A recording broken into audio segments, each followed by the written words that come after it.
So thank you so much to everybody who has joined this webinar today. Really looking forward to this. We've got two fantastic speakers who I'm going to briefly introduce and then hand over to do their talk. And then you're going to have time for a Q&A afterwards. Please do ask your questions in the Q&A. And if you have any admin problems like you can't hear or anything, just let us know in the chat as well.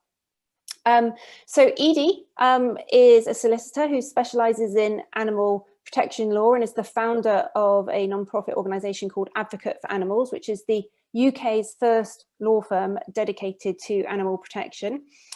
Edie has advised multiple animal protection organisations and individuals on a wide range of issues, including aspects of the Animal Welfare Act and regulations made under it, the Zoo Licensing Act, Animals Scientific Procedures Act, and more.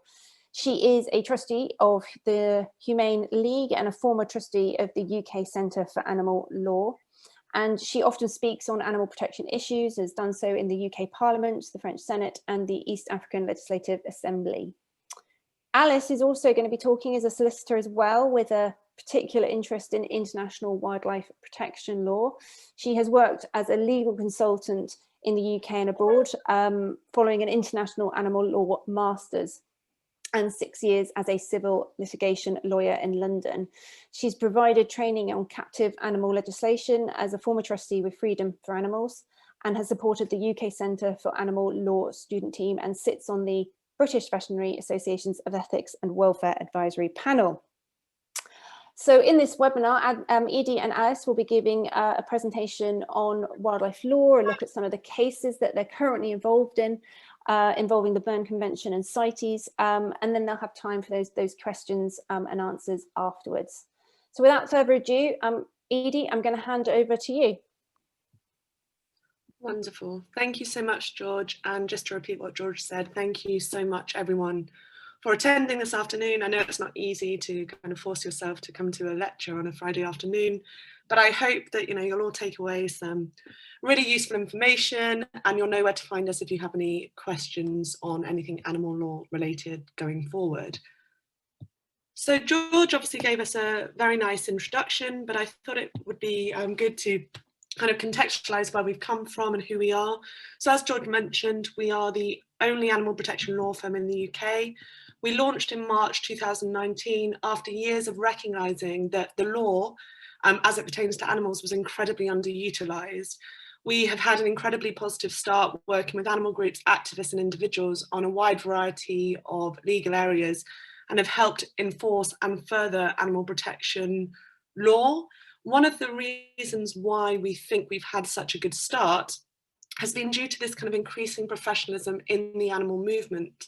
The calibre of people working in this field and the organisations themselves are of such a high quality that this in turn has meant more sophisticated tools are being used to achieve campaigning objectives. And at Advocates for Animals, we believe one of those tools should be the law. You can see lots of the work we get up to on our website and on social media. We're on all the main platforms, so please do check us out, and there'll be some contact details at some point during this presentation. You'll hear, so the plan for today is for me to provide you with an overview of the law that applies to wildlife in the UK, and then my colleague Alice is going to go into some case studies. Please note that none of what you hear today will be legal advice. If you do want legal advice, please do reach out and we'll be more than happy to provide it. So our vision at Advocates for Animals is on the screen now. So essentially it's to live in a world where animals are protected by philosophically consistent laws which are regulated and enforced effectively. So what does this mean for wildlife? Well, there's some data on the screen now. So as you can see, in 2018, 1,340 wildlife instances were reported, and only 11 of those were prosecuted and convicted. So this is a 1 in 120 ratio. So this does suggest that there is some issue with enforcement of the law. In fact, we see these enforcement issues across all animal welfare law, when it applies to farming, companion animals, wherever it may be, there does tend to be poor enforcement when it comes to animal law.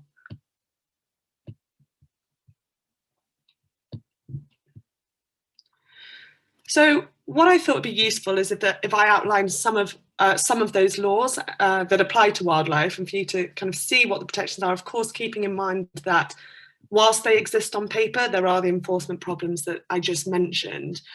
To make it kind of, well, to kind of contextualize it a bit more accurately, it's worth noting that the laws that apply to wildlife can be categorized as either welfare laws or environmental laws. I want to explain a bit about what this means, because even though they're deemed environmental laws, some of these laws, they can actually be used to further animal protection. So a definition of the difference is on the screen now, but essentially, as you can see, environmental law, and it's kind of self-evident, environmental law is the body of law that seeks to protect the environment, and animal law is, of course, the law concerned with the welfare and protection of animals. So where environmental law overlaps with animal law is actually in the realm of wildlife law.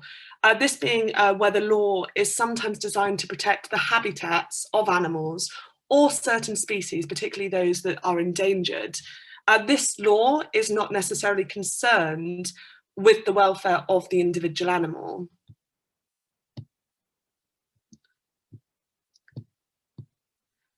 So, as mentioned, Advocates for Animals is an animal protection law firm. So our role is to specifically help with furthering animal protection. And so whilst our cases can involve a huge number of animals, the point is always that individual animals matter. So this is different to conservation, let's say. But this does not mean that environmental laws or conservation that protect a certain species cannot be used to assist with also protecting animals, particularly the individual animal.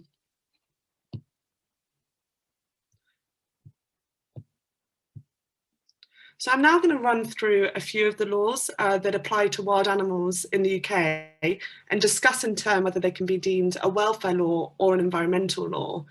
So firstly, the Animal Welfare Act obviously is a welfare law, and it makes it an offence to cause unnecessary suffering. This act, whilst not kind of on the face of it, it can actually apply to wild animals, but only those wild animals that are brought under human control, such as in captivity, for example, zoos, or perhaps those that are caught in a trap that's been laid for them. As soon as they come under the control of a human, they are caught by the Animal Welfare Act. This is because the offences under the Animal Welfare Act apply to protected animals. An animal is a protected animal if it's a kind which is commonly domesticated in the British Islands, if it's under the control of man, whether on a permanent or temporary basis, or if it's not living in a wild state. So you can see the under control of man, that would apply to wild animals in captivity. And if it's not living in a wild state, so for example, if a zoo animal escaped from the zoo, that would also, that animal would still fall under the Animal Welfare Act. Now, interestingly, the offence of unnecessary suffering in Northern Ireland actually doesn't require, it actually applies to all animals, not just protected animals. So this would mean that it would apply to a wild animal, say that you hit with a vehicle, a wild animal that's not under the control of a human.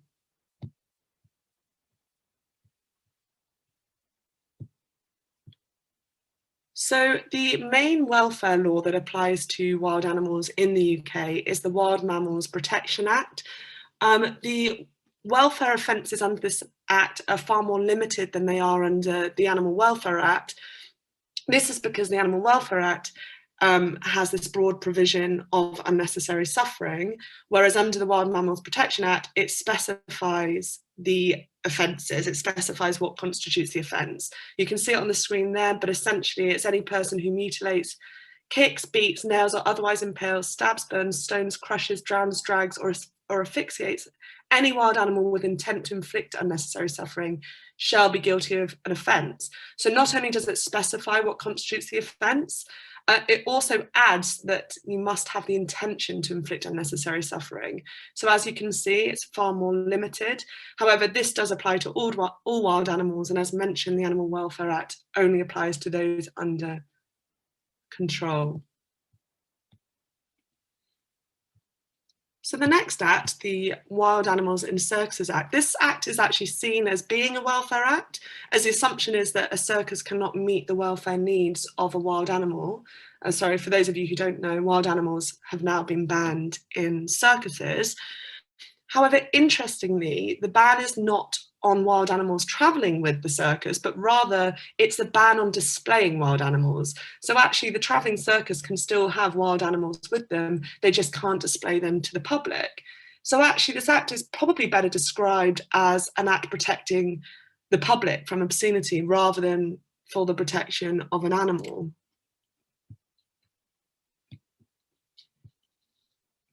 So the Zoo Licensing Act. So this act predominantly focuses on the welfare of animals. So these welfare conditions are set by the standards issued by DEFRA under Section 9 of the Zoo Licensing Act, and any conditions attached to a licence to operate granted to a zoo. So for those of you who aren't aware, zoos require a licence to operate. They must meet the standards issued by DEFRA and also the licence conditions contained within their licence. So these things will, such conditions and standards will include things like a suitable diet, a suitable environment, and the provision of healthcare. The standards and conditions are upheld through an inspection that happens at least once a year. However, interestingly, this act is actually a kind of hybrid between environmental and welfare, as in addition to the welfare provisions, this act also requires some conservation measures, such as the act requires zoos to raise awareness of conservation, and it requires a zoo to participate in at least one of the following. So research from which conservation benefits accrue to species of wild animals, training in relevant conservation skills, the exchange of information relating to the conservation, where appropriate, breeding of wild animals in captivity, and where appropriate, the repopulation of an area or the reintroduction of a wild animal to the wild. So this is interesting. This recognises the welfare requirements of a wild animal and also recognises the conservation of a species.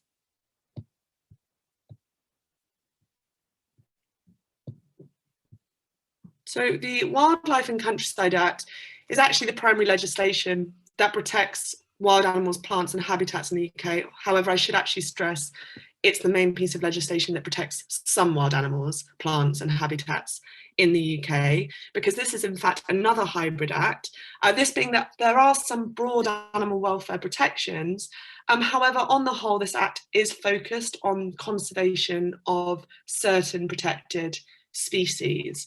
So some of the general protections include the offence that it's an offence if a person intentionally kills, injures or takes any wild bird. However, it is worth noting that this offence does have some very broad exemptions, which basically permits killing in open season of some birds and killing by authorised persons of others. So it even shows that it's not this broad protection as it first appears. In addition, all animals under the Wildlife and Countryside Act, all wild animals are protected from certain killing methods such as self-locking snares and explosives. However, as mentioned, aside from the above, this act does tend to focus on specific protections for protected species, often those that are at risk. So it's an offence to take, damage or destroy the nest of certain wild birds, such as eagles and ospreys. Also, if any person intentionally kills, injures or takes any wild animal included in Schedule 5, they'll also be guilty of an offence. Schedule 5 animals include certain sharks, red squirrels and certain snakes. However, even with these above offences that I've just mentioned, they again do have exemptions attached to them, such as preventing public health, preserving public health, preventing the spread of disease, or preventing serious damage to farmed animals, foodstuff, those kind of things. So even with the protections of kind of at-risk species, there still are some pretty broad exemptions. So the environmental bill, which is currently going through Parliament, also intends to add hedgehogs to the Schedule 5 protections. So just to repeat, that would mean that if any person intentionally kills, injures or takes a hedgehog, they shall be guilty of an offence.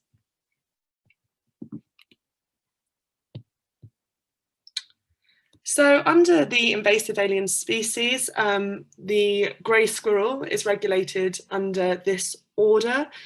So the grey squirrel was regulated under the Wildlife Countryside Act, which essentially regulated the releasing of grey squirrels, where essentially it was only allowed if it happened under a licence. However, they're now regulated under the order on the screen. So this order prohibits the keeping, transporting or releasing of invasive species, including the grey squirrel. However, there are certain exemptions to that, such as if there's exceptional public interest in one of those activities. However, Natural England have a policy not to grant licences now for the release of grey squirrels.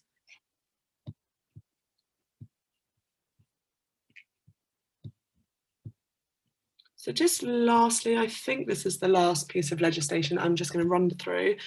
So the environmental permitting regulations. So on the face of it, of course, this appears to be a purely environmental piece of legislation. The offence that you can see on the slide pertains to water discharge, which includes discharging poisonous, noxious or polluting matter into water.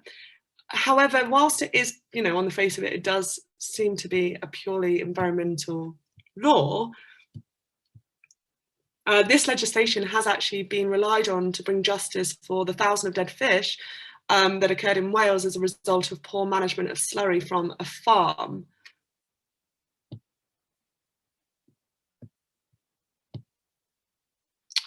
So whilst there are some differing philosophies and legislation as it pertains to welfare and environmental, you can see that there is an overlap between environmental and animal welfare legislation. And further to this, the careful enforcement of environmental laws can also serve the protection of animals and their habitats, as you just saw from, for example, the fish case. So that's a very, very brief overview of some of the wildlife laws in the UK. I'm now going to hand over to my colleague Alice, who will go into some more detail about some of the cases we've been involved in. Alice is going to actually direct me to move slides. So Alice, over to you, and feel free to say next slide when you're ready. Thank you, Edie. Yeah, as Edie says, I am going to look at some examples of regulation impacting wildlife conservation at an international level and look at some of the work that we've been doing. Next slide, please, Edie. So CITES, being the large international convention to regulate the international trade in certain wildlife species and their parts, protects a large number of species of both flora and fauna. And these animals are placed in 3 separate appendices which provide different levels of trade protection. The 183 signatory parties must have appointed both management and scientific authorities to implement the convention requirements. So, for example, management authorities are required to issue permits for the exporting and the importing of CITES species across countries. And scientific authorities are required to input on species listings when these are altered as the endangered status of species can change. So CITES is ultimately focused on the sustainable utilisation of wildlife for human benefit. It does, however, address animal welfare in the context of shipments of live CITES listed species. During shipment, the requirement is that the risk of injury, damage to health or cruel treatment is minimised. And this is also during any holding period for these animals, such as when they've been confiscated. However, only Appendix 1 listed species are required to be protected to be provided with a suitable environment at their endpoint destination. So there is actually a separate resolution agreed by the parties in 2019 concerning the meaning of appropriate and acceptable destinations, or destinations that are suitably equipped to house and care for specifically Appendix 1 species, although this is restricted to African elephants and rhinos currently. And a CITES Animals Committee's working group is currently working on updating and expanding this resolution, and proposals are due to be discussed at the Animals Committee meeting of next week. And the considerations put forward include addressing minimum requirements for diet, physical housing, appropriate social groupings, and also animal care specifics such as the number of keepers required. There is also separate, although non-binding, guidance for the welfare of all Appendix 1 species, a separate piece of guidance attached to CITES outside of the convention itself. Next slide, please. So CITES requires its signatory countries to implement the agreed provisions into their domestic law. The EU and the UK are both members with implementing legislation. So since Brexit, the EU is now a member in its own right. However, it is still the EU regulation which implements CITES is still relevant to us on the whole. And this regulation requires member states to adopt a specific permit system in order to adhere to CITES, and then the UK Control of Trade in Endangered Species Enforcement Regulations then implements and supplements this existing EU regulation. So the main thing that it does is it creates offences for specific misuse of permits or certificates, also for breaching any conditions of permits or certificates, and it also provides powers of entry and seizure for those that are enforcing the legislation. It has been reported that the UK internationally trades a large number of CITES listed species. Next slide, please.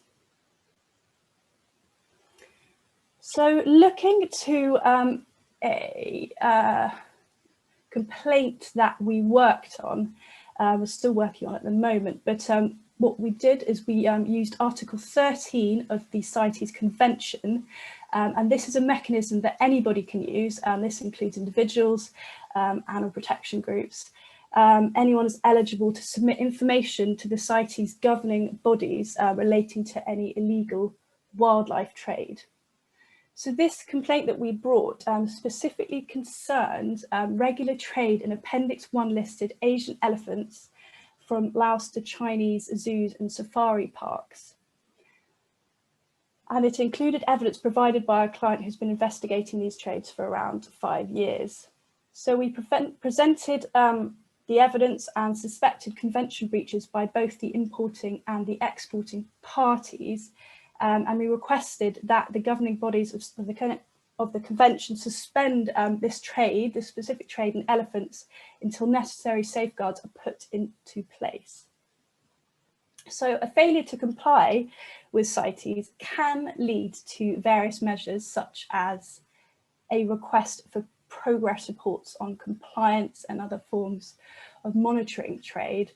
And it can even lead to a recommendation that a country suspends all trade or just its commercial trade in one or more wildlife species until they're able to remedy these breaches.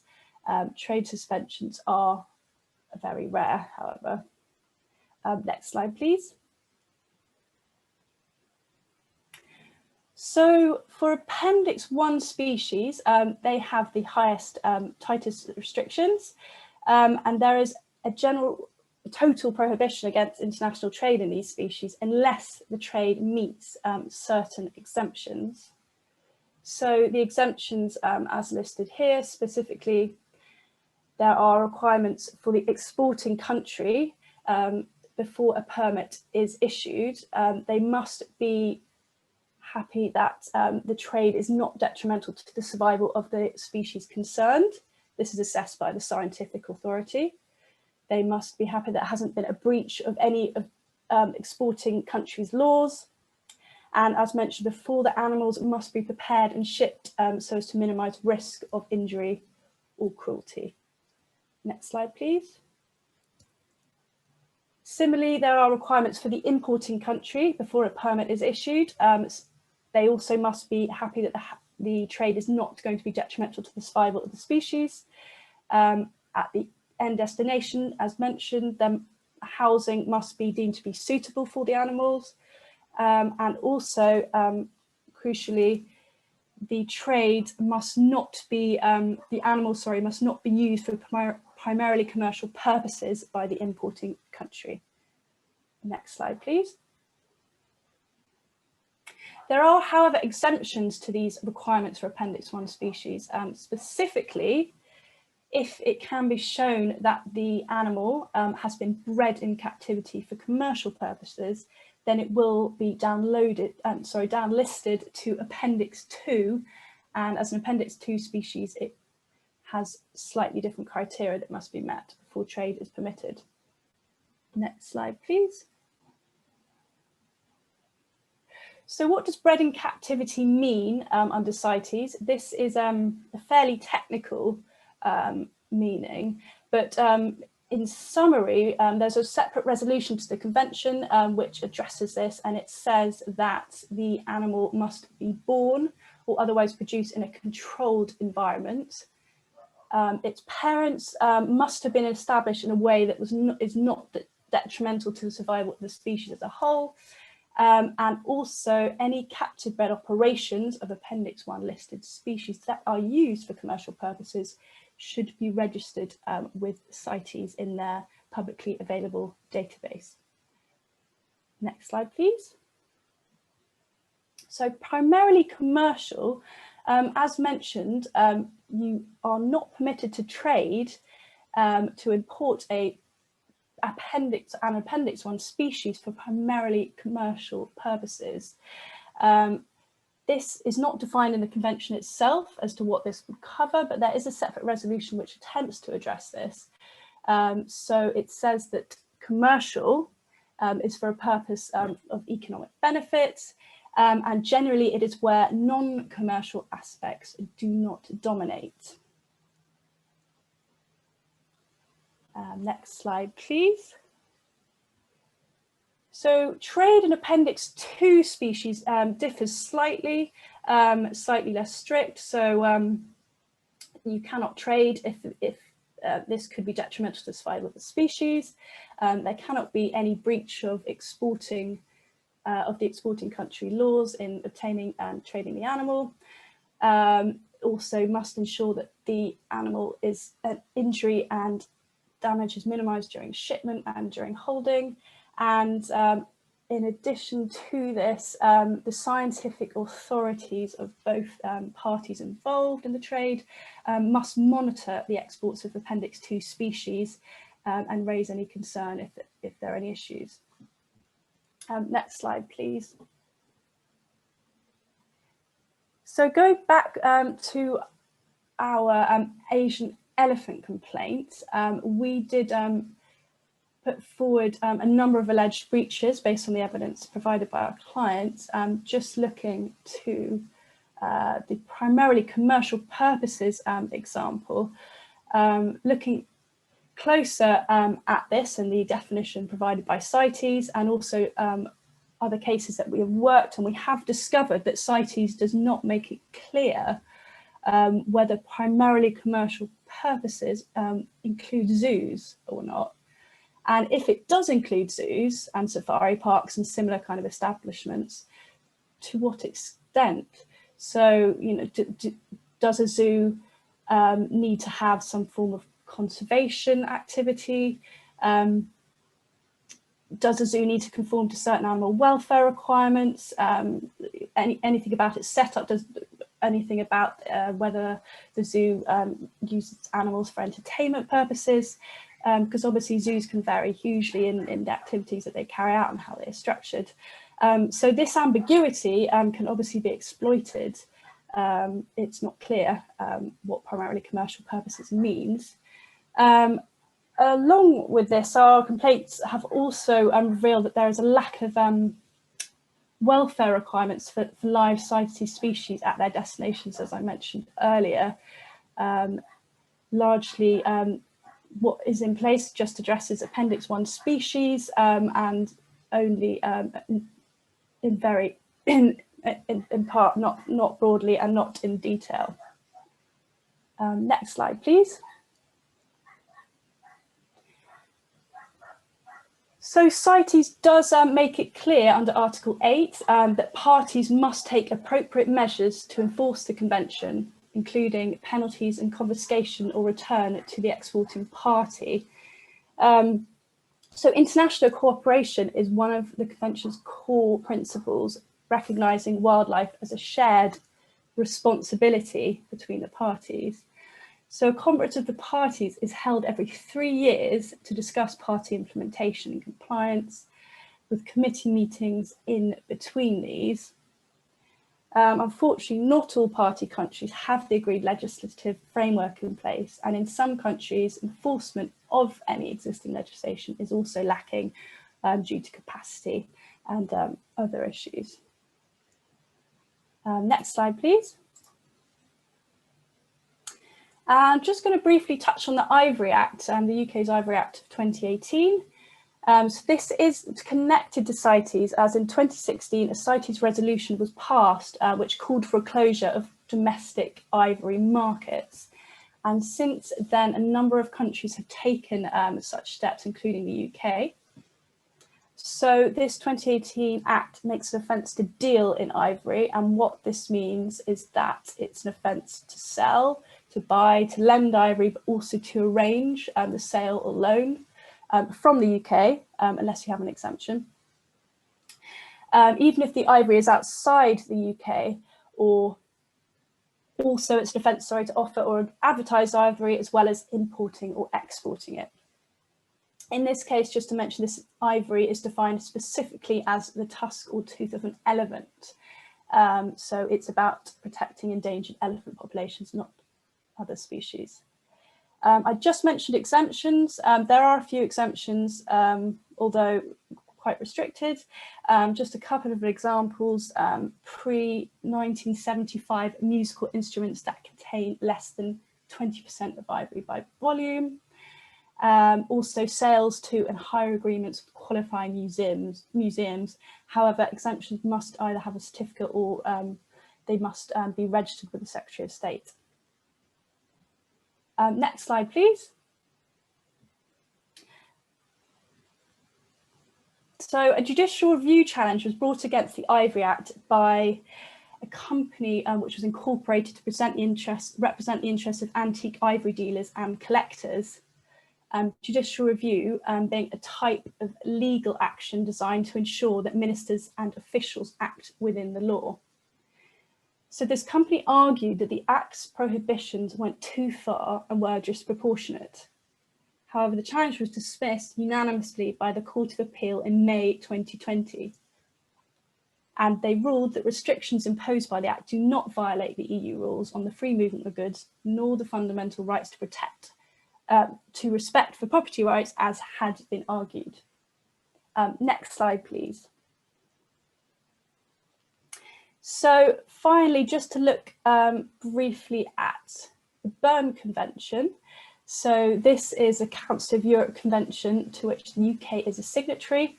It focuses on protecting biodiversity, including both flora and fauna and their habitats, big focus on habitats. Welfare, animal welfare is not, however, directly relevant.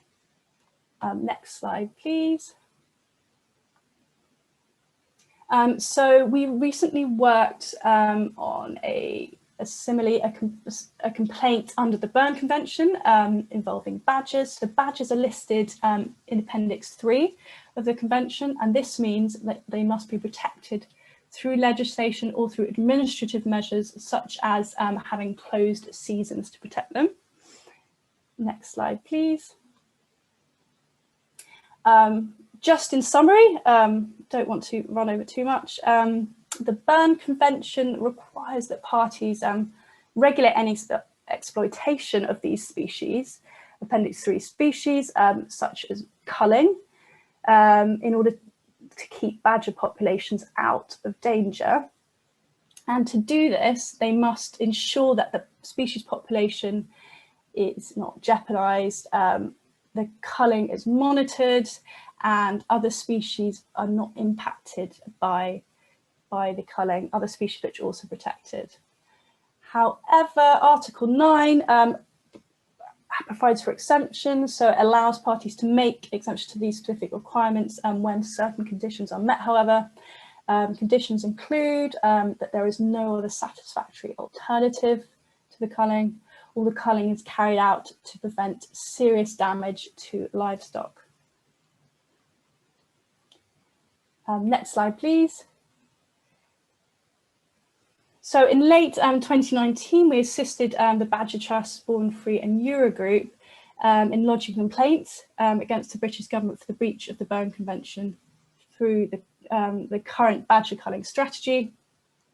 And the Bern Convention decided that while there is no cost-effective alternative reducing the spread of bovine TB, as the government had asserted in their response to the complaint, they did express concern about the culling methods, the licence criteria and shooting on the badger populations in England.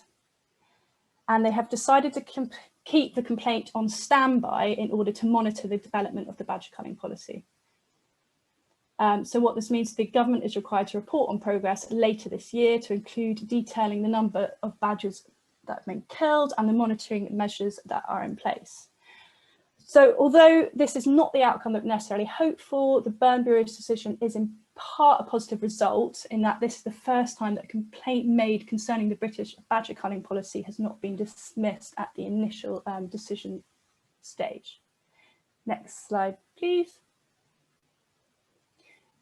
Yeah, just to finish off then, worth mentioning that to keep in mind that in any area of campaigning law, you can use every tool at your disposal. So with animal welfare, this includes looking at conservation measures and no doubt vice versa for the conservation work. Next slide, please. Thank you everybody for joining us today and for listening. And if you are interested in hearing more about us, all of our information is up on the slides. And if you have any questions that don't get answered today, please feel free to email us. Thank you.